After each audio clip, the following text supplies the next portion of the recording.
This video is powered by the pros at Pascal Air Plumbing and Electric. Arkansas owned, Arkansas operated. GoPascal.com. Grant Hall joining us here on halftime. Grant, I need some of your energy, man. I need a lot of your energy because I'm dragging. I think the women's basketball team is going to be dragging through practice today. Hope they can, get a little energy for tomorrow's 12 o'clock tip-off against Missouri because the season could kind of hang on that. Yeah, and Phil, I heard yesterday that Princeton, or maybe you were saying this, that her job security doesn't look bright. I think Arkansas has beaten them 9 times in a row. Yeah, but she's been there quite a little while at Missouri.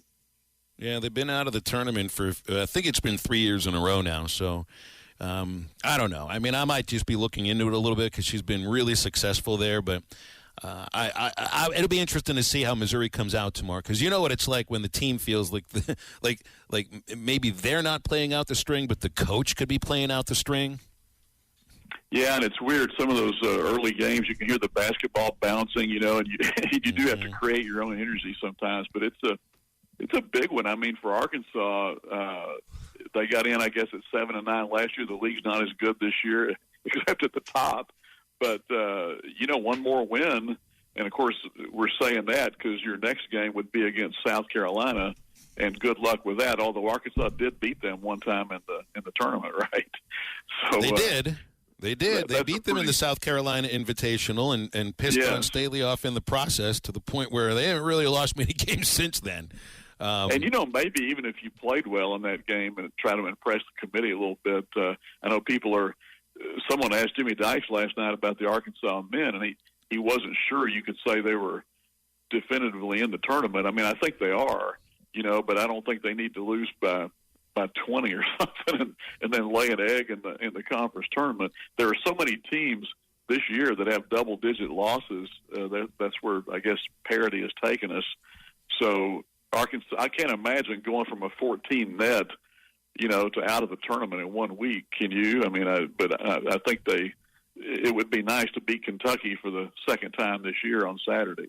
How much do you think it has to do with young kids playing their heart out against Alabama, probably the best team in the country, and then they go to which I think Tennessee is, they could be the second best team in the conference, and then just a short turnaround playing that late game. Do you think that had any effect on them?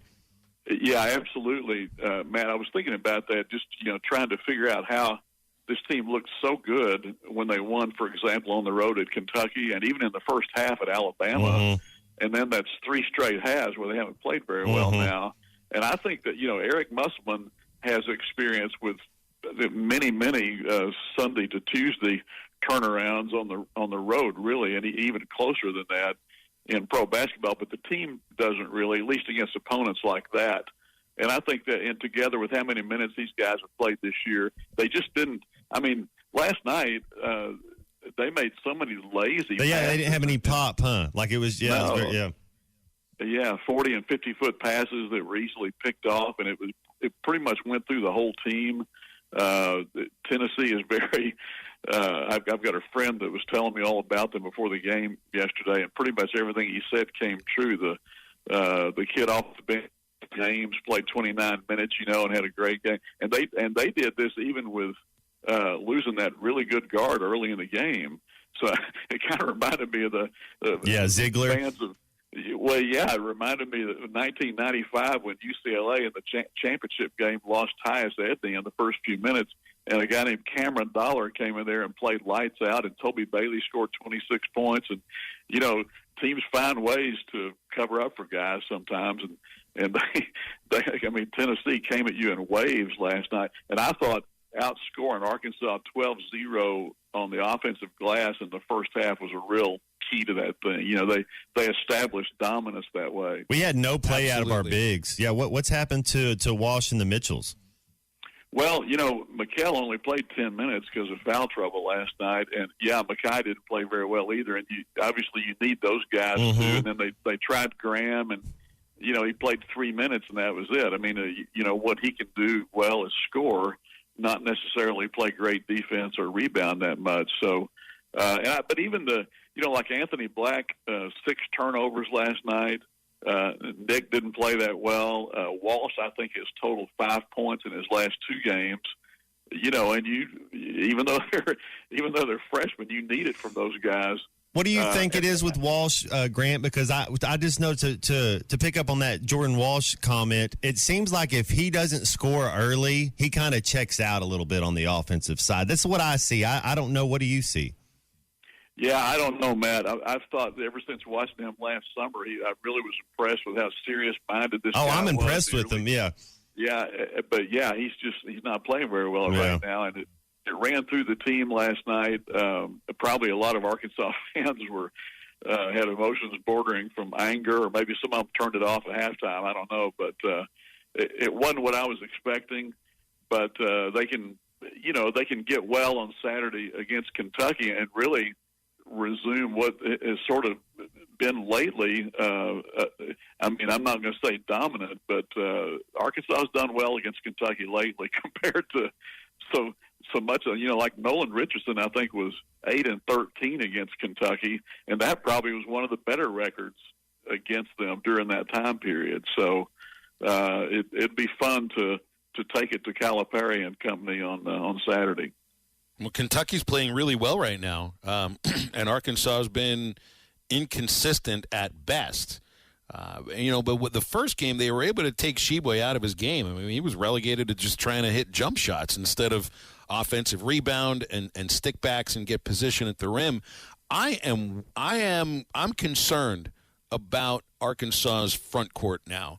Maybe in a way that we were concerned in the back court when Nick Smith was out, and we didn't know if he was going to come back, and you were wondering about the depth of that backcourt. I don't know how deep the front court is, because Mekhi Mitchell has done a disappearing act, and Mikal Mitchell, I think, is a limited player in some ways, and you just spoke about Jordan Walsh, and there's nobody else. There's nobody else there. I mean, Kamani, I think Kamani's just a role player. I'm a little worried about them in the front court, and I'm not just talking for Saturday. I'm talking about for March Madness, too. Well, we're not going to fully know this till all the basketball has been played this year. But I was thinking about that. I wonder if taking all these leads on the road is more of a sign of a little bit of overachievement in the first half rather than underachievement in the second half. You know what I mean? Like did they squeeze everything out of them they could, and they just didn't have enough to finish against these teams? Or, as Eric continues to say, can they keep sort of reinventing themselves and get better at a time when it's going to matter the most? And so I'm really intrigued to see how this thing is going to turn out this year. We saw them play great basketball in that first half at Alabama, and we haven't seen much of that since then. So can they recapture it?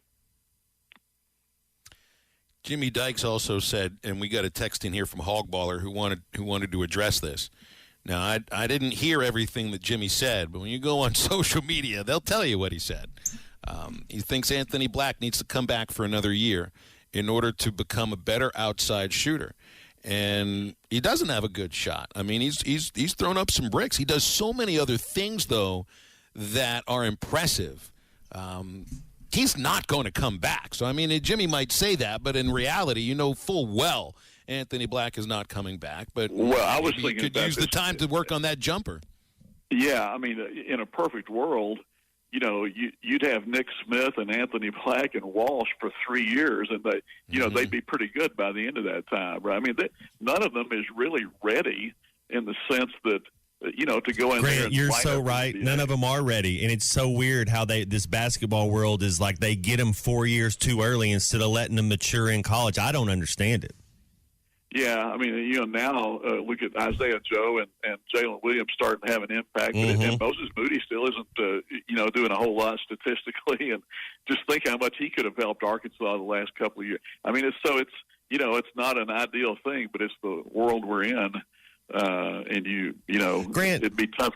Go ahead. I was going to say, with this NIL deal, could you see something happening where, because if I was Anthony Black, if I'm Jordan Walsh, which I think Jordan Walsh definitely should stay, but if I was Anthony Black, I mean, you make 6 figures on your NIL deal, travel first class as long as it's not Breezy Airlines, and stay for the Hogs, and they hang your jersey in the rafters, and you're going to be able to make money instead of getting on a Greyhound bus or whatever, going and playing in these G League games for 2 years, and you're not going to be making that much more money than that. I just don't understand why some of these kids don't think that way. Yeah, I mean, Anthony, all you got to do is point to these last 2 games, really, with Anthony, and there's a lot of room for improvement, even though he's the only guy that started, I think, every game for Arkansas. Oh, I love some Anthony Black. Yeah, he's going to have a great career. I just, he needs another 2 years to grow up and just put some weight on him. Nick Smith needs 20 pounds on him, but he needs it to be natural pounds over like 18 months, over 26 months. He doesn't need to just go put 7 pounds on. It is just like kind of naturally grow into your body a little bit. Yeah, almost frail looking in a sense compared to like NBA guys. Right. Those are grown men. Yeah, so I agree with you.